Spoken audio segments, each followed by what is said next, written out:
Ready? Welcome to another Divorce Workshop Live. Today we have Jose Escarcega on, and we're going to talk to him all about narcissist recovery. Also, I want to let everyone know that the Just Separated podcast has come out on Spotify and YouTube. So we're just waiting for Jose. Good morning, Jose. Hi, Karen. Good morning. Good morning. Good to have you on. Before we get started on this is a big topic we're going to deal with a bit today. Yeah. Could you tell everybody a little bit about yourself? Sure. Thank you for having me as well. I am Jose Escarcega, life coach for single parents recovering from narcissistic abuse. And I graduated from IPIC, and I'm a member of the ICF. I'm a foreigner businessman and a proud single parent of a 3-year-old fantastic boy, and currently still in recovery because it's a long process. We need to make healing a habit and to take care of yourself every day. I am also about to become a published author with The Boy with the Blue Bike, a children's book that I've been working on, and it's finally going to come out to life in a couple of next months. And I'm also building a community for single parents to have resources to make single parenthood lighter and just to connect with other single parents. Sharing your story is powerful and also part of healing. Sometimes you just need to feel heard. Mm-hmm. I love all these resources and what you're offering too. So today I'm going to talk about a bit about, recovering from a narcissist or high conflict divorce. Did you even know that it was going to be that hard, Jose? No, I didn't expect like that.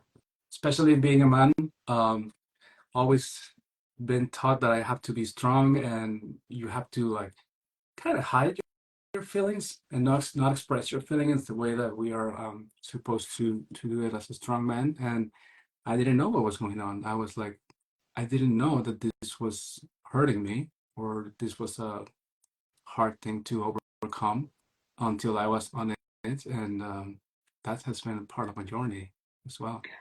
I think it's pretty common. What I'm finding a lot with clients, as well as when I talk to other divorce professionals, is I don't think any of us realize how long the recovery would be, right? Like we might have known the marriage was challenging or difficult, but I don't think many people knew that the recovery from a high conflict would entail so much more work than just what's out there as, okay, just rediscover yourself and work on your self-esteem. And I think sometimes with these high conflict, it comes with a lot more challenges. I don't know if you see that. No, I totally agree with that. And just seeing that in my clients and as a personal experience, it's like you don't expect, like like you mentioned, that the recovery will take so long, because you have been in the fight or flight mode or high alert mode for so long that your body needs some time also to adjust back to the reality, and you have to rebuild your reality again. And one other important thing that I would add to this is that just acknowledging that you are in a high conflict relationship is not easy, because once you're there, it's easy for the people on the outside to see, but everybody sees it but you. Like you try sometimes to justify the action from the other person, or you just are so caught up that you are not able to see what's going on and you cannot explain yourself. Mm-hmm. Yeah, I remember when I left and we moved, I remember feeling exhausted and hypervigilant. I was for the first year or two, if I get an email from him or a phone call from the lawyer, right, my whole body would be, huh, right, like I was Yeah. in, right, and I was because it was I was so worked up about it all, right. So, are there any other things that you notice that either your clients or you that come up with how we may feel after we leave a high conflict? Yeah, I would describe it the same way as you do. Like they all come, and I also come to that same reaction that every time you see a notification from them, it's like, oh, what's going on? Even if it's like a small time frame, like a couple of milliseconds, but it's there. Mm-hmm. Um, yeah, it's it's a whole process to take care of, and I mean the way I take the approach to my clients is because I started noticing a lot of the clients were dealing with so high conflict relationships, and even after they've they end up this relationship, you still have to deal with this person for the next 5, 10, or 15 years. So how do you deal with a high conflict person when the best thing to do it is no contact, but you are sharing a kid together. You have to raise a kid together, and it's it's interesting how to overcome that. I mean, it takes a lot of courage to get back to yourself, and I'm going to share a couple of points and how we work on our sessions. And the first one is like just rebuild your identity. Um, Remember that you can get lost in a relationship like this, giving yourself up because you're always trying to be good enough, to the other person. Uh, this also actually messes with your brain chemistry, like being in this fight or flight mode or high alert period all the time. It gets you caught off. So we have to rebuild ourselves again. Also, if you're going to be dealing with this person, you have to set healthy boundaries. These people don't like boundaries, so it is easier once you start like getting comfortable doing that. And sometimes they will create a reaction on them, but it's just a way to start working on yourself and getting more peace through these techniques. Can I just mention something there, Jose? Is Sure. that we talk about boundaries as external. So you can say to them, okay, you can't come in the house anymore, right? Or you can email them or whatever. But we also have to talk about internal boundaries, right? Like what you, as you said, what you do to help yourself not deal with it. So if they call you up and they start screaming at you, instead of you taking it like you did maybe at the beginning of the divorce or in your marriage, internally you can say, you know what, that's not my job anymore. And your boundary internally is, I'm not taking this, goodbye, right? Like Yeah. you have to work on yourself as well as the internal boundaries, because for some of us have been programmed to take all that stuff during the marriage. Yeah. A lot of times they'll test that boundary after the marriage and in the divorce part, right? So you really need to kind of work on those internal boundaries. Like I wrote here, like, don't take the bait, like step Yeah. away, right? Or stop expecting them to say sorry. They're never gonna, you're never gonna get justice with these people, right? Like with mine, we had to serve him 4 times because he hid. So I thought naively when I was going to court that, well, the judge is going to see that he's misbehaving, right? They Yeah. don't, right? So there's a lot of injustice with this type of people as well. Like you'll think you're going to get justice. You think it's going to be, have you ever heard of Perry Mason, the famous lawyer? You're never going to have that famous Perry Mason moment in court, right? Because it just doesn't work that way. So Yeah. I just wanted to bring up that, like these internal boundaries you have to work on inside yourself, not just the external ones, which is just telling them. Because as you said, they're not going to really pay attention to those, right? They're either going to make more conflict or them manipulate it or do something. Yeah. So sorry. That's a good statement. Don't take the bait because also these persons, they don't think there's nothing wrong with them, so they will never work on themselves. And it's like they, they won't react the way you want, like a regular people, a normal person would do. And it's so funny. I was going to bring a topic after this, but now that you mentioned, don't take the bait. Just that powerful. Just making a pause is powerful. Just give yourself some time to think. But one of the things that I've been working on lately is using AI to cure your like for to cure your responses. Like sometimes you want to say something, you want to react, you want to say whatever. Like, and what I've been doing with myself and my clients is just let's just put the prompt in AI, whether it's ChatGPT or Gemini, and explain it clearly. Like, I've been dealing with this kind of person. This is what is going on.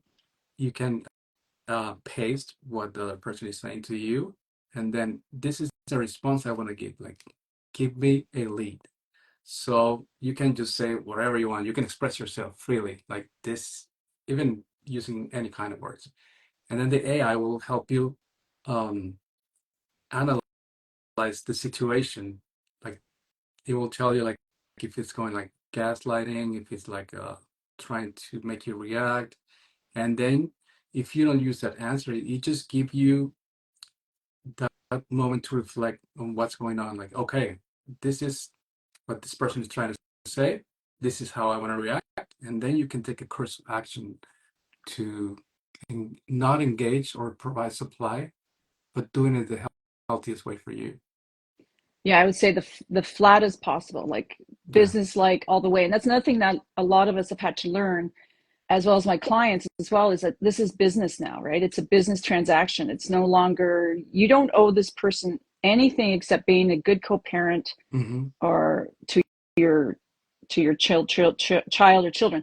Um, we will have you back on. We can talk about counter parenting, because that's more what the narcissist type of high conflict do. They do more of a Yeah. counter parenting rather than a co-parenting, because they're difficult, right, to deal with.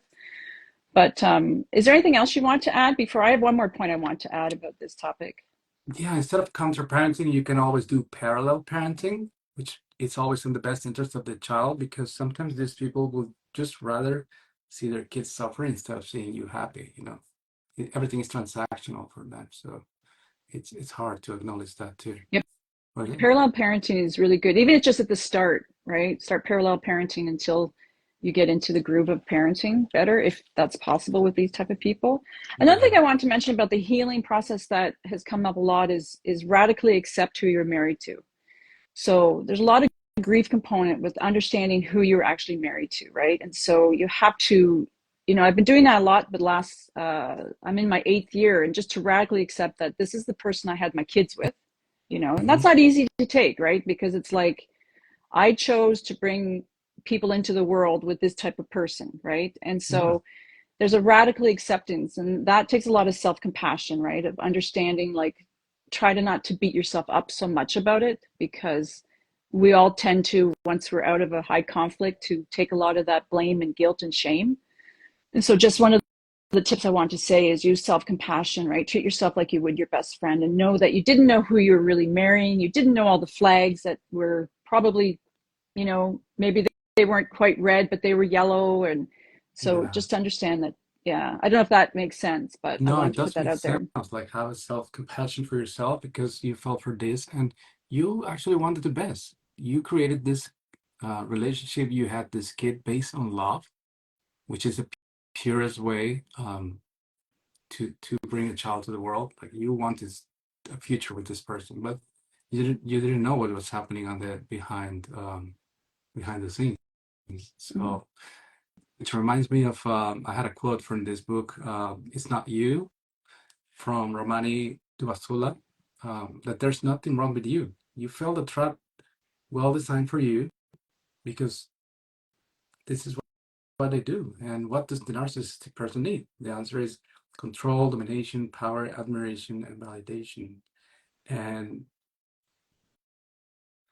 um, they are just trying to get that for you. And these people are masters of Mm-hmm.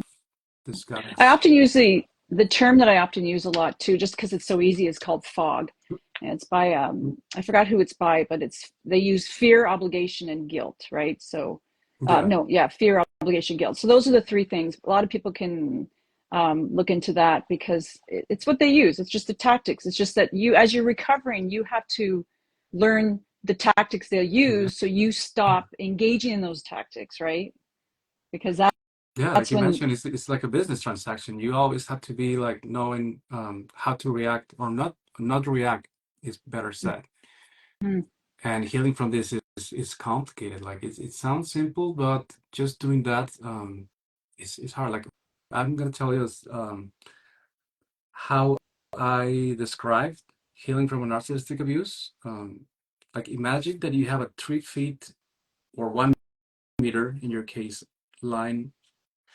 You have a 3 feet or 1 meter white line drawn on the floor, and you can see everything.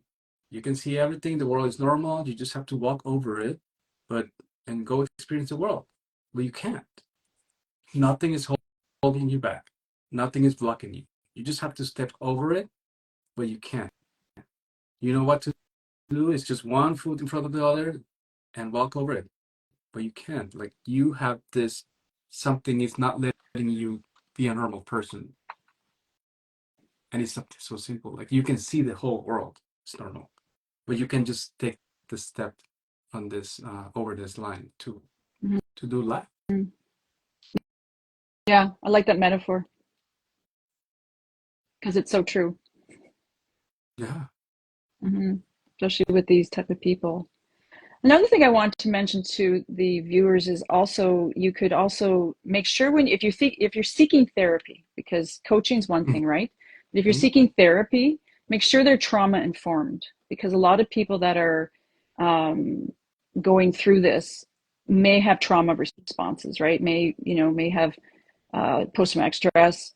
They may feel hypervigilant or hypo, right? Hypo is feeling Yeah. depression really bad, or hyper like I felt or you felt, right? So if they're going to find somebody that for therapy wise, make sure they're trauma informed. And I just want to mention that. I just want to also mention for many people that go through the recovery process, some of us, including myself, had very, very low self-esteem. So that was masterly manipulated by the narcissist high conflict personality. So that's something that I noticed with a lot is that they need to, as you said, rebuild. Um, it's not just as simple as just rediscovering. It's also rebuilding who you were and who you want to be, and it can take a while. It took a while for me too. Yeah. You have to recreate this new person like from scratch. And this what you're mentioning, like you have a really low self-worth perception of yourself. That's that's part of what they do. Like, because also they isolate you from your loved ones, from the world, from anything, and you have to work with. You feel like you're alone, so you need to get out and talk to other people, to your loved ones, to be able to start getting some traction or momentum after you are detached from this relationship. And I would say that the first step and one of the hardest step is just to acknowledge how you're feeling, that you have been abused. This is the first part, the most important part. After that, everything becomes easier. From a personal experience, I remember that it took me over a year just to say that I was a victim of narcissistic abuse.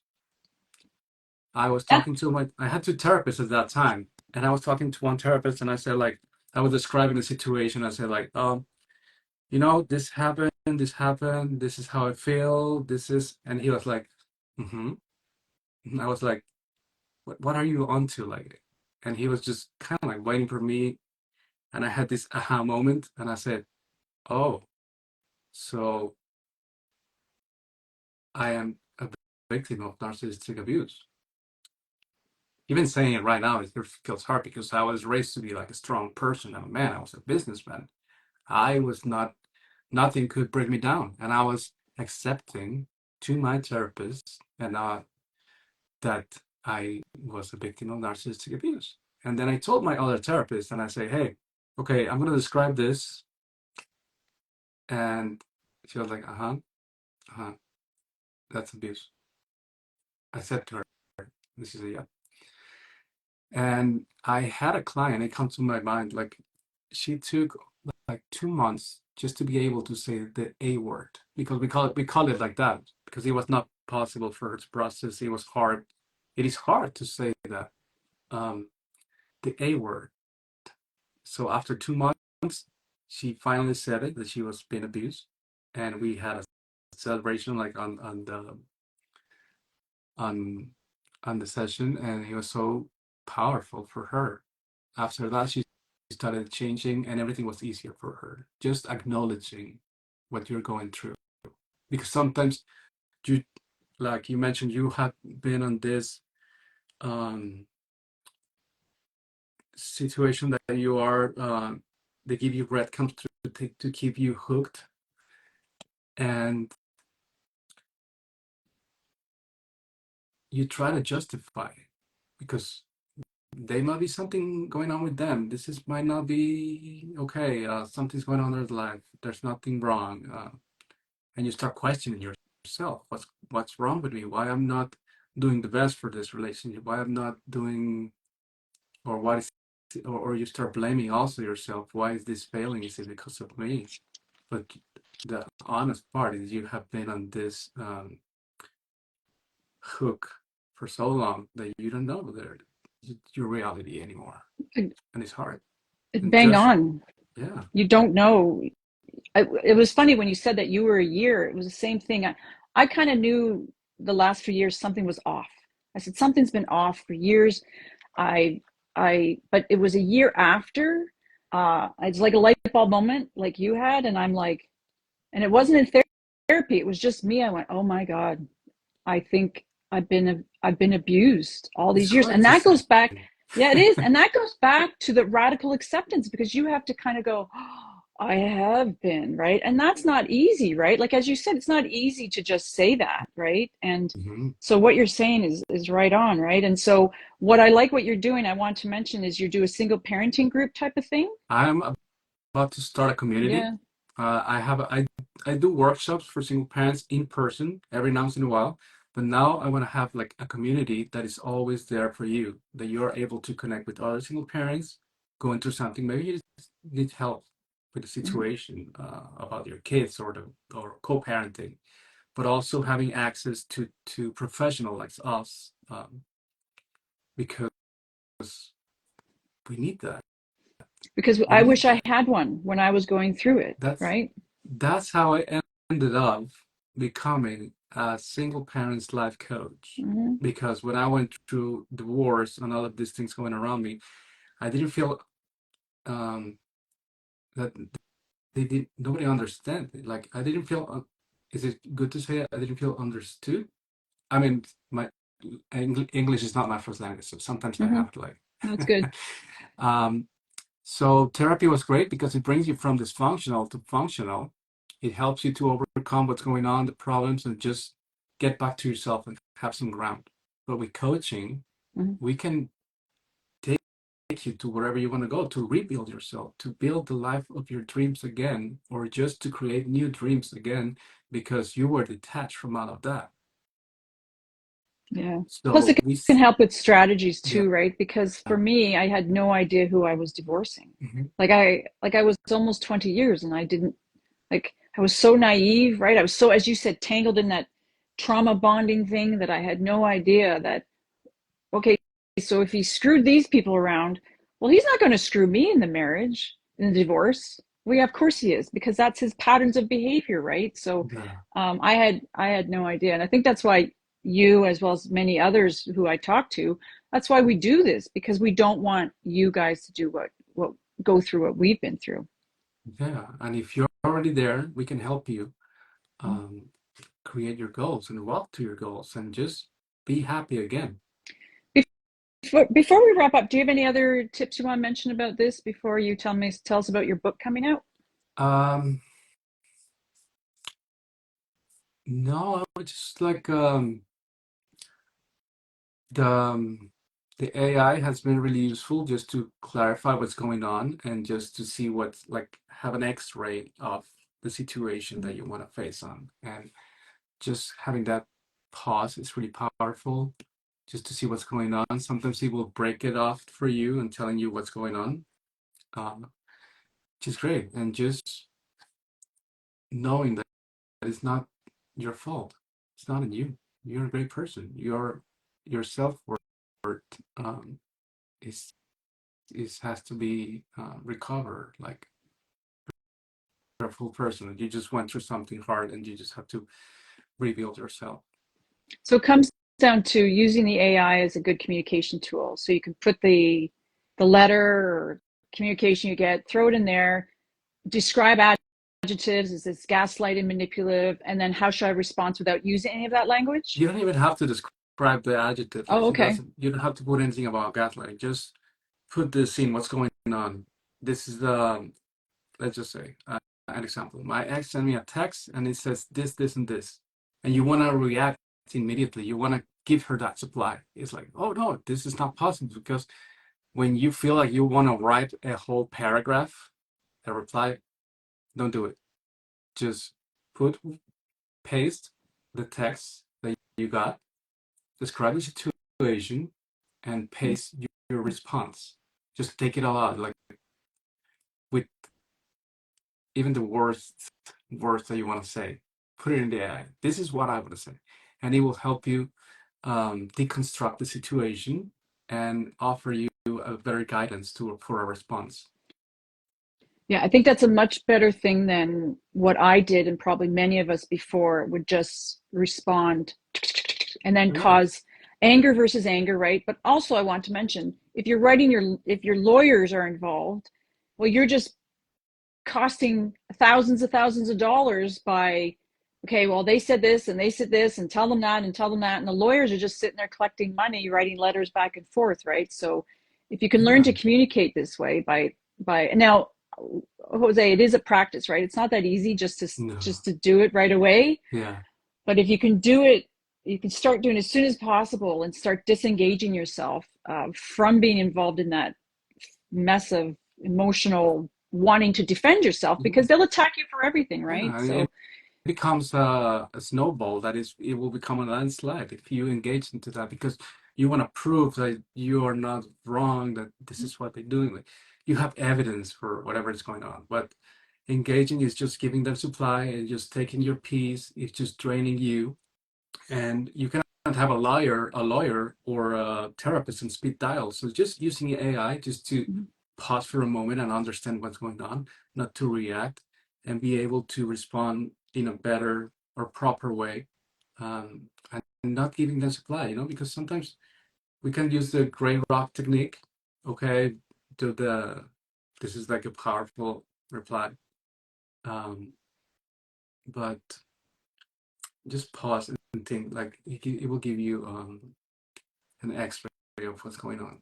because I also think it can help you emotionally detach, Yeah, right? Because at the beginning of a divorce, you're very connected, like you're very still emotionally, physiologically, biologically attached to that person, right? Because you've been with them 5, 10, 20 years, right? So I think learning to communicate is one of the ways that you can detach. And maybe at the beginning it's a bit hard or awkward, or you might feel guilt, yeah, but just keep using it, using whatever, that technique, the AI, using brief information, like just flat conversations, right? So this has been yeah. great. Oh, sorry, And go ahead. also another powerful tool that we can use is just forgiving them. It's hard. It's hard to forgive a person who has been so hard for you. But when you start doing that, it also helps you, like you mentioned, detach from this guilt, from this emotional roller coaster, and just understand that it's their journey. Like, don't take things personally. They have been going through some stuff, and just do your best to be a great parent for your kids. Yeah. Don't engage with them unnecessarily, Yeah, right? Like don't provoke, because provoking them is just going to make it worse. And I just want to mention forgiveness also is not, you're not saying to say sorry to them, or you're just saying let it go, as in forgiving them, yeah, not them giving them a sorry, I'm sorry, or anything, correct? yeah. Yeah.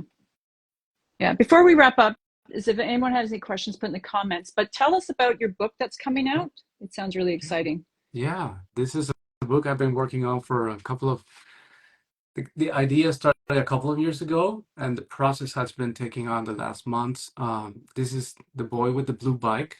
It's a story about two kids going on adventures to the city. They go, every adventure, they go from the suburb to the city, and they visit a different neighborhood each time. But each neighborhood represents a childhood trauma. This is told in the kid language and in a very friendly, adventurous way. So just to make them curious and give them the tools to communicate with the parents or with grown-ups, just to see like, hey, when something feels off, they can understand like, oh, this is like this village or this is like this neighborhood. Um, yeah, I'm happy about this because it's something I wanted to do. And it's finally on. I have been working with the editors. The illustrations are on the way. Just gonna tell you the characters are named Leo and Jasper, the two adventurous kids. And this is also to giving them knowledge of when something is off, not to stay on that neighborhood like many of us did. Because if we knew that, let's call the narcissistic neighborhood is called Mirrorland, so they get curious about it and just don't stay there, don't move there. Um, just know what is going on. I like this as also because it's for partnerships, like their future partner or marriage, but it's also for Mhm. friends, right? Because I had a daughter that was involved with a narcissist woman, like a girlfriend, for years, and she just finally had brave enough to finally just say she was done with the relationship. But it was hard to see, right? Because she was still, being abused by a girlfriend, right? Like a Yeah. friend. So I love this idea, and would love to have you back on. I know you're coming on the podcast soon, and so hopefully you'll have the book that you can show everybody. So. Um, Yeah. it was great to have you on, Jose, and great talk. And if anything else to say, otherwise we'll wrap up. No, everything is great. Thank you for having me. Thank you for inviting me, and it was a great talk. And looking forward to have their next collaboration. And I'm pretty sure the book will be ready for that time. Oh, great. And what is your website, just to let everybody know? The website is qualitytimenotqualitytoys.com, and you can also reach me at Instagram as Quality Time Not Quality Toys or Jose Escarcega, um, and we can start a conversation there. All Yeah. right. Perfect, Jose. And thank you for coming on. Thank you, Okay. Karen. Have a great day. You too. Take You care. too. Bye. Bye.